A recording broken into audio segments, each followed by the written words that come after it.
Hello kabayan, kamusta? Sobrang busy ang inyong admin.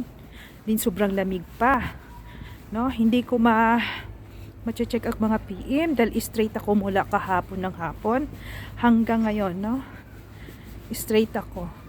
Kaya pa naman ng powers. At saka very thankful ako pag busy ako, yung tuloy-tuloy ang trabaho mo. Mas gusto ko yun kaysa nakatambay ka, sayang yung oras. Just imagine, ano lang ang oras ko pahinga ngayon is 1.5 hour ang aking pahinga. Ngayon, umpisa na naman. Kaya nakakatuwa pag maraming trabaho. Kaysa nakahiga ka lang, nakahilata na minantay kang bukas ng umaga, wala ka maring magagawa. No? Kaya nakakatuwa ang Panginoon na binigyan tayo ng kalakasan. Isang biyaya yan.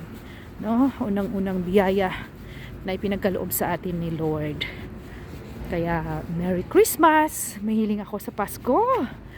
Hoping igagrant ni Lord sa akin isang bagay lang na yung ibigay niya sa akin yun.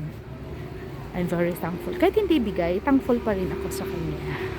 No? Ako po inyong bayan dito sa Paris, France.